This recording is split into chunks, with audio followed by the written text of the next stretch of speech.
This playthrough is rated T for teen. Greetings and salutations, viewers. Vauldemare back here with another episode of Star Wars: Knights of the Old Republic 2: The Sith Lords. In the last episode, we finally finished the Nar Shaddaa official storyline and everything like that. Maybe didn't finish all the side missions properly, whether due to out of order or glitches or whatever, but we completed it for the most part. Now it's time today to talk with our companion and see if there's anything else we've learned in between sessions, and then on to the next planet. I don't think everyone has a lot of new things today, but let's find out. Hey, how was your trip back to Nar Shaddaa? Oh, whoops. I don't know why it healed us, but okay. Oh, you actually stood up and talked to me instead of just stood up and looked at the console. That was a weird glitch. Let's see. Let's see if we've got any... I don't think we've had any more influence, but we never know. All right. We could always... What did you want to know? Let's see. Yeah, let's see if we have enough influence for asking him about the Sith. What made you leave the Sith? No, I don't think nuts. I could have swore I had an influence speak. So, all right. Well, nothing with that this time around. I'll have to. That's why I brought him to Nar Shaddaa. I was hoping I'd get enough influence with him to. Which I don't know why I clicked on that. I didn't need to. There we go. Yeah, I could have swore I got a few points, but yeah, I might have to bring him to the next planet too to get that next little bit of dialogue. So, let's actually talk to Goto, because it's not Goto. Goto is the human version of him. Goto is his robot counterpart. But yeah, the last episode, Goto, despite us destroying his ship and everything, it probably caused a power vacuum in the area around Nar Shaddaa due to the exchange in gangsters and all the other stuff.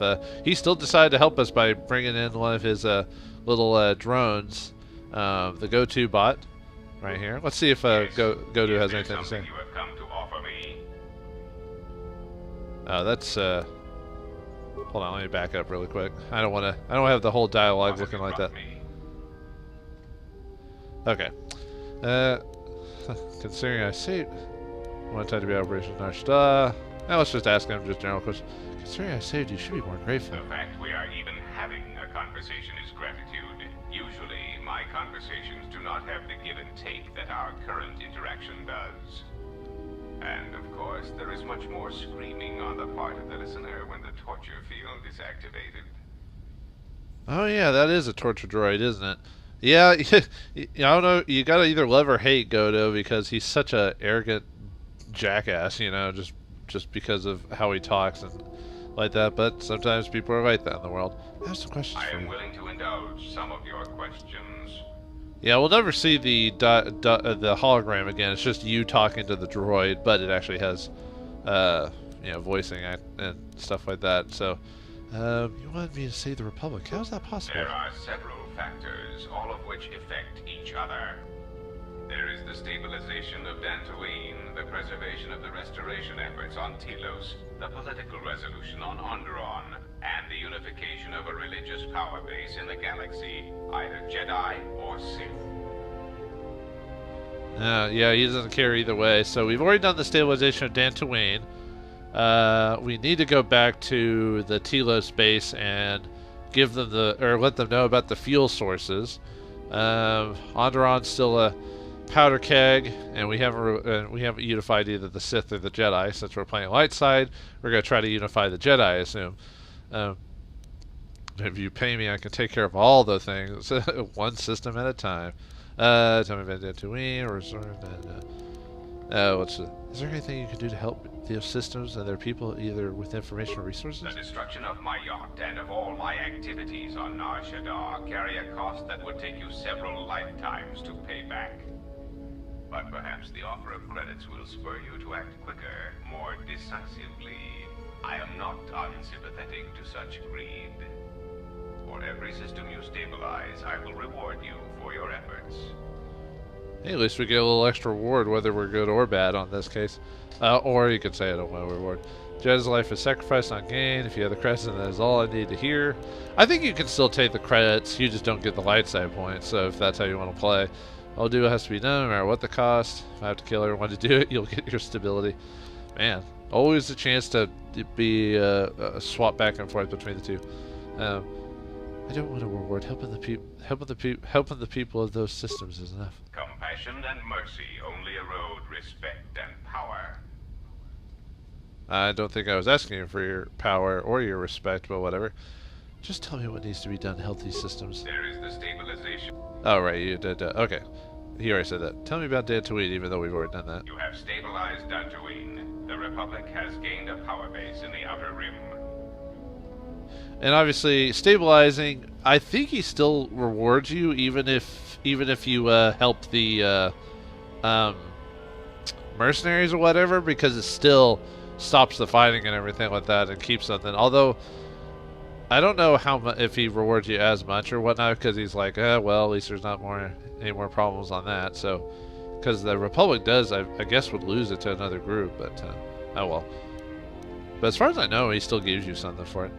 What's the situation on Onderon? Onderon is an Outer Rim world, rich in ecological resources. Its aggressive ecology is capable of bringing devastated worlds back to life. It is currently experiencing a political schism split between two forces. One must triumph for the planet to be stabilized. Of course, it's two forces. It's almost like the whole Star Wars franchise just has a thing with duality, you know. What about the restoration efforts on Telos? Telos is instrumental to the stability of the Republic. Its success or failure will dictate the economic forecasts of many other worlds. Of course, since the destruction of the Paragas facility, the odds of the Telos restoration project being successfully completed is close to 0. Well, what? Yeah, I was like, yeah, it wasn't my fault. I'm getting tired of being blamed for Paragas, and it was necessary to destroy the planet. So, technically, we didn't destroy the planet; they shot at us. I think you can tell them to shoot, and then it would be our fault. But I guess so. I guess that's where it was necessary. You could always just assume responsibility if you want. Yeah, it wasn't my fault. Of course it was. If you had not gone there, the facility would not have been destroyed. If you had simply surrendered to the Sith, then all of that violence would have been unnecessary. You know, if I had surrendered to them, they would have done what God knows what to me, and you wouldn't have your powerful Jedi to be able to create stabilization. But then again, he doesn't care if it's a Sith or Jedi, so. But yeah, whatever. That wasn't an option either. I'm getting tired of being yeah, that wasn't an option either. I hope you do not decide that the next thing that must be destroyed to stop the Sith is the galaxy itself. Perhaps one must ask themselves at what point defending your religious ideals is advantageous to the Republic as a whole. As long as your defense does not exterminate more than 50% of those you intend to help, is that acceptable? That sounds like a Scrooge argument or something like that. Anyway, I'm getting tired of being blamed. For Then Paragas. stop causing events of planetary destruction. You are a walking catastrophe, and you are not making saving the Republic any easier. Hey, it's because I'm a main protagonist in an RPG. I was about to say JRPG. That's not JRPG. In an RPG, of course, all the drama and tension and action always occurs on there. I had other questions. Oh, thank you, Lord and Savior. Where is your base of operations? Now, that would be telling. For now, my presence must remain a secret, and it may remain that way forever. You know, this guy kind of reminds me. I wonder if. Oh, wait, no, Obsidian wrote this, so I was about to say he kind of reminds me similar to the Shadow Broker from the Mass Effect series, which one day I'll get to recording those. I just have to figure out a way to do it story-wise and recording-wise to make it flow a little bit easier, because that one's a long game if you do everything in it. But yeah, I was about to say that they're similar, but then again, a lot of characters are similar in fiction. There's very few original ideas. There's more twists to the ideas or little snippets that the writers write to make them slightly different from the next. But well, he still has some similarities to that. I had other questions. I am willing to indulge some of your questions. Willing to indulge? Just a few? What capabilities does your droid It possess? has been assigned to guard and protect you. As such, it is well suited for a variety of tasks. It is skilled in intimidation, interrogation, and can provide a series of select skills that will make it an effective killing machine. For the most part, it will follow your orders unless they conflict with mine. I don't know if it's an effective killing machine. I was able to take those things out pretty easily. And if they do, not if I shut it down first. Yeah, true. What skills does it have? And if they do? Then its proton core will detonate, turning this ship into space dust. There is no negotiation in this. I will not allow you to interfere with my operations and plans. God, what kind of ally do you want to have that that'll do that to you if you know, despite him wanting to stabilize the Republic in any means possible? But I'm trying to remember in my previous playthroughs of the game, I almost never used Goto as a party member, even on a dark side paths. I tend to use, like, you know, dark side. I tend to use, like, you know, the droid or actually, do we have any, like, I guess Visas Mara would be the only true dark side character if you have, well, I guess technically any of the characters you get on your team with enough influence of dark side can become dark side. But Visas Mara, I think, starts on dark side route before she joins, before any influence goes. So I'm trying to think of really good dark side characters without influence. I don't think there's really a whole lot. There is one more, but, well, I don't want to say anything without spoiling it, but what skills does it have? This unit comes with a droid scrambler that you may use against mechanized opponents to randomize the defensive and offensive protocols. Huh. Use it, and it will cause droids to wage a civil war in their programming, and they will turn on their allies. Its So power confusing. source is not limitless, but it is enough. In addition, this unit comes equipped with a portable cloaking generator. It will allow it to enter places undetected in reconnaissance mode. So it's got stealth. Basically, I don't think you have to. Basically, you don't have to equip the stealth thing for the droid, because droids can't usually stealth, but this guy can. So that's kind of neat, I guess. Oh, I was thinking about good dark side groups. I forgot about Hanhar. Hanhar, if you're dark side, when you go to Nar Shaddaa, and if you get to the story plot before a certain point and you have dark side, he joined your team instead of Mira. I don't think Kreia brings Mira back from the dead. Like, unlike Hanhar, which Kreia was, like, revitalized him, which we don't even know what happened to him, so we don't know if he'll make another appearance or not. But I think if Mira gets killed by Hanhar, she just stays dead. Kreia doesn't have any use for her. As far as I remember, anyway. But anyway, those can prove an asset. Good to know. Have standing with us. I mean, floating with us.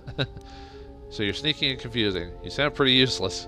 Well, like I said, I almost never use them, so then you can all prove an asset. Good to have you standing with us. I mean, floating with us. How droll. What an amusing Jedi specimen you are. You must be great at parties, dude. I speak. Oh wait, you're probably all alone in there, just watching your adult videos and all that other stuff. Being a loser. No. Let's see. Do you know anything about the HK droids sent after me? The assassin droids. I have encountered some, purchased the service of others. Why are they hunting me? Why, I asked them to. To be honest, I believe that was always their intention, but it seems their directive was dormant for some time. So does that mean we're still going to be found out attacked by HKs, or are we pretty much good with that? Do you know where they're coming from? If you mean produced, no, I do not. I do know that there are a surprising number scattered throughout the Republic fleet searching for you. What they will do now that you are found is easy to predict. No, I bet you only hired a couple of them. The other, they're not like a Legion situation, so they won't all listen to one orders or whatever. You mean they're gonna come after me? Of course they are. They're droids with very specific protocols that, unless changed, will dictate their movements. Unless you shut them down at the source, they will be stalking you until you are captured or terminated. Now, is there something else you wish to know, or do you wish to waste more of my time? You know, the way he talks, he acts like he says we need to shut off the source, and you think, oh, we're clearly gonna do that at some point because he mentioned it. Just to let you know, we'll never do that. Unfortunately, this version of the game, the official release copy, they had to cut the HK factory out of the final build of it, so we'll never be able to actually go to the HK factory and shut it down. Now, from what I've heard online, there are mods you can get that are able to unlock that feature in the game. It's not complete, But there was a good deal of it done before the game was released, but for some reason they decided to cut it at the last minute. So, but yeah, I forgot what the mod's called. I think it's called like the Full Restoration mod, and you can actually play with the ability to go to the HK factory and actually finish that quest line. Unfortunately, since I'm not playing the PC, we'll never be able to do that. So I just wanted to let you know that we'll never encounter the HK factory at all. What are they doing to the Republic fleet? They are masquerading as protocol droids. I have discovered that when they are used in negotiations, they have a predictable pattern of sabotaging whatever peace treaties they are involved with. That sounds like HK in general, even if it's not him exactly. Why does the Republic know? Because the Republic has no reason to investigate otherwise, and any discovery of their true purpose has been concealed by well-timed accidents. Sounds like a lot of the stories that happened with HK when back in KOTOR 1 when you ask him about his former masters. Why haven't you acted on this information? Because their behavior is predictable, of course. By monitoring their presence, I know which worlds will suffer civil wars, planetary conflicts, and Republic bombardment. So he can basically bet or prepare his information or resources to take advantage of that. What a dick. Are they gonna keep coming after me? Of course they are. They're droids with very specific... Oh yeah, he already said that. Never mind, I don't know why I asked him that again. I am willing to go. Alright, let's see. On the yacht you mentioned Revan, but Revan sought to destroy the Republic. With the original... Oh, are they talking about the Revan that before he got redeemed, right? A common misconception not supported by facts. Revan did not intend to destroy the Republic. He deliberately left the infrastructure of many planets intact, and many military production facilities. Yeah, I must be talking about Revan before he gets captured by Bastila in the first game. Because I don't even think the Sith initially want pure destruction. They just want control, that's all. But why? Revan had limited resources. That's inconsistent with the fleet he had at his disposal. Anyway, but why Revan? Anyway, I said that right. That by whatever means he used to build his armada, he recognized that it was somehow a limited source, or that he was only willing to use it to a point. My prediction is that whatever production facility was being employed, it carried a price that Revan perceived as detrimental to the goals of the Sith. And that is why Revan left many military production facilities in the Republic intact. Unless the game's glitched and it forgot I said Revan was light side, but I'm assuming it's talking about before he got redeemed. But why Revan wouldn't need to conquer anything else once the Republic was beaten? That is what occupies my calculations as well. I believe that Revan saw a war on another front that we did not, or saw the value in keeping a strong military force. Do you know where Revan got his forces? That is also a mystery to me. I do not have any evidence upon which to build an answer.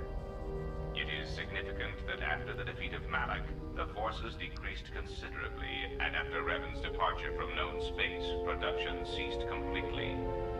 It is my prediction that whatever was producing such forces needed a strong, effective leader to ensure its stability. Without Revan or Malek, there was no such figure left among the Sith. What about Malek? Yeah, what about Malek? Unlike Revan, Malek demonstrated no concern for the future of the Republic in his attacks. His stratagems were painfully obvious, intending to crush all resistance everywhere. There was little thought beyond the complete destruction of anything that opposed him. He left quite a mess. I'm still trying to assess all the damage. Between the two, I would have preferred Revan rule the galaxy. He had foresight in his conquest, a subtlety that Malek did not possess. Malek being interesting, well, I don't know if I'd say interesting, but the villain of KOTOR has been resolved to being kind of a bit of a brute when you think about it. You may speak. Then again, he did seem like that throughout the whole game, so... okay, nothing else. Thanks, Goto. Yeah, we lost some because of being all nice and good. Oh well. Yeah, it's kind of, if you're good, it's kind of hard to get influence to go to, you know, if you especially want to stick with the light side, but, See, oh yeah, we got a new HK part. I think we're still missing one, which I think we get on Onderon, now that I think about it. Let's see, missing critical pieces. Reinforce the droid's damaged chassis with the one you have. Success. You've installed the droid's chassis. It looks like you'll make its chest stop sparking, which is a minor relief. I'm trying to remember what else. See, I think we got the cranium piece, chest piece. I think we need like 2 more parts, maybe? Or maybe 1 more. But anyway. I don't think it says unless you check the journal. But anyway. Alright, HK, we'll get you eventually. Although, with all the work you have to put to getting him back together, it's almost not worth it at that point, you know? Especially by the level you get in story plot and all that. But anyway, let's talk to our newest companion, Mira. If Handhar was alive, he would not be standing here. He'd be like... I think he'd be like in the corner like here or something like that. But anyway, let's see what Mira's all about now that she's sticking with us. Hey, can I ask you something? Why are you being so timid all of a sudden? You seem usually pretty straightforward when it comes to a lot of things, but why are you looking at me like that? Can I get some grenades from you? Oh yeah, I forgot you could ask Goto for security tunnelers, by the way, but is something wrong? Your face. You have this glow. I mean, not a real glow, but it's like you're calm. At peace, but it's more than that. You haven't been chewing on spice, have you? No, I haven't been getting high. Yeah, I forgot she's a new companion, so certain things take precedent when it comes to first-time conversation. So because I'm so super light side, this is the first time we're talking to her. So, but yeah. I don't poison my body with spice. When one is in touch with the Force, others can feel it. Oh, well, it shows. It's like you're hooked up to a power coupling. It's weird. I mean, not bad weird, just weird. For a minute there, I thought you and the disciple... but it's just the Force. She thinks we had relations. Yeah, it's not just kind of... Yeah, it's like me and the disciple, what? You know, hooked up a power coupling. You know? Way to keep that rated T. What are you talking about? I would sooner stab myself with a lightsaber after I stabbed him. We don't have that kind of relationship. He's more like a brother, an idiot brother. She's more like a sister. Wait, she's more like a sister to me. What? What's that mean? She's more like a sister to me. Are you talking about Mira? What? I care about him, but I can't allow myself to form attachments now. I think we have bigger things to worry about than power couplings. It's not that kind of glow, it's just the Force. She means I have a womanly glow about me, if you know what I mean. What are you talking about? Did you get out much as a Jedi? I was asking if you two had been, you know, intimate. Well, that's a nice way of saying it.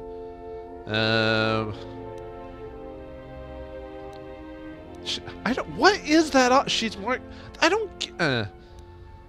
Yeah, it's like, well, it's not kind of glow. We have bigger things to worry about than the power couplings. I care about them, but I can't allow myself to form attachments now. Got it. Just checking. The Jedi aren't supposed to have super relations like that. So, by the way, that choice, as far as I know, doesn't affect anything. It's just what you're telling her. But, yeah, I like the fact that she mentions that. Although, you know, some guys or girls kind of do talk like that every once in a while. If you have a particular feeling about yourself, sometimes they wonder, you know, maybe something special happened to you. But I think we have too many grenades, but let's ask her to see if she got any. Grenades? I didn't think Jedi used grenades. Man, Force push some grenades the right spot? Perfect. When you're fighting for your life, you use what's hand. Look, can you make grenades or not? If you're going to keep handing me, then make yourself useful. When you're fighting for your life, you use what's at hand. Well, I don't like to use them unless they're C5 concussion spheres or the Merson cryoband pellets. Sonic Screamers aren't too bad either, just don't use them on a Bith. So basically she doesn't like killing grenades, even though most grenades do damage anyway, except for a few different ones, but I was hoping for something more lethal. Why not? It makes their head explode like a melon. And don't do it to a Celestin either. Makes their ears bleed and they gibber twice as fast. Oh yeah, she doesn't want to have lethal grenades, because usually for bounty hunters you need something left to get the reward, and a lot of bounties are usually live. No disintegrations. Anyway, I'll keep that in mind. Can I get some from you? Alright. Keep your robes on. Here you go. Thank you. I was hoping we could talk. Talk? About what? Oh, Okay. Do you understand me? Oh, so we're gonna have that talk, huh? Well, it passes the test because we've had more conversations about other things than just about our relationships. Just want to know you a little bit better. Is there some question to ask? Do you understand, men? Sure, they're easy. That's why I dress like this. When they're looking down to check you out, you can usually smash them on the base of the skull or deliver an uppercut that knocks them flat. Sure, you wearing a low-cut dress is to distract us. Uh-huh, that's the only reason you dress like that. I'm just kidding. You can dress however you want, but I mean, she makes a point. There's a lot of guys in the world that go straight to the bosom if given the chance. So, oh well. You know, sometimes people. That might be a. I don't know if that's. You know, this probably isn't the place to discuss, talk about stuff like this. One day I'll. Anyway, that could work, I guess. I do have that dancer's dress. You make it sound easy. It's simple. When you want a man, you jab him with a Bothan stunner, then while he's screaming in pain, slap some stun cuffs on him. Then starve him for 2 or 3 days until he becomes open to suggestion, then double check his bounty and see if he's worth anything. Are we talking about the same one or thing, you know? It sounds more like hunting. Call it what you want. Me? I love my targets. Well, that conversation didn't go anywhere. There's some questions I want to ask. Go ahead and ask. You seem restless. It's all this traveling, being trapped in the ship. Everything's just too quiet. She does sound like a character that would be more about the excitement, you know. That's probably why she's a bounty hunter. We'll savor it while it lasts. Too quiet. This is no smuggler's move. Too quiet. I'd rather be doing something, somewhere with people, activity, some life. Well, why'd you join us then? She kind of just does join us. It's not like I don't really remember there being a pomp or circumstance about asking us if she wanted to join or anything. It's just like, here I am, you know. It's like, all right. I mean, not that I don't mind her being there, but you know, like Nar Shaddaa. Were you raised on Nar Shaddaa? Why don't you kill your targets? Like Nar Shaddaa? Yeah, it's been a while since I've been off planet. Guess I got used to it. Well, you think a bounty hunter would go all over the galaxy for just one planet, but how so? You said Nar Shaddaa. Is that possible? Were you raised on Nar Shaddaa? How so? Well, Nar Shaddaa may be one of the biggest cesspits in the galaxy, but it's got a life to it. Activity, aliens, people, refugees. It's like noise, but relaxing. Like the hum of a hyperdrive. I guess different people have their own ways of relaxing and all that other stuff. Cray showed me how, let's see, or the torture groaning of a trash compactor. More like screaming. Broken hyperdrives that carry a vibroblade to hit you up for credits. It's not really how I saw Nar Shaddaa. Interesting way of putting it. It's true. Nar Shaddaa is a cesspit that's far better placed in the galaxy. Forget. Anyway, Cray showed me how to listen to Nar Shaddaa once. Know how all life there is connected, is bound to each other. Yeah, well, I wouldn't go that far. I'll believe it when I see it. I can't really. I was like, maybe one day I'll be able to show you. No thanks. You can keep your Jedi training to yourself. I already know Nar Shaddaa better than you ever will. Well, no Jedi for Mira, I guess. Oh well. Yeah, not every single character becomes a Jedi, but I almost thought the way that the game was working is like, really, is everyone going to become a Jedi at some point? And I don't even think with the influence she is Jedi available as well. I think she's the only like character that you think can, and then she doesn't or whatever. Were you raised? Oh, see. Actually, yeah, let's ask her about Hanhar. Tell me a little bit about Hanhar. Hanhar's only a bounty hunter because that's the closest word for what he does. He's not out for credits. It's more vicious than that, and it runs a lot deeper. It's like he's out to make the whole galaxy suffer. Every living thing in it. He wants to break them, ruin them. And when they can't suffer anymore, he wants them dead. So basically, he just wants an excuse for extreme violence.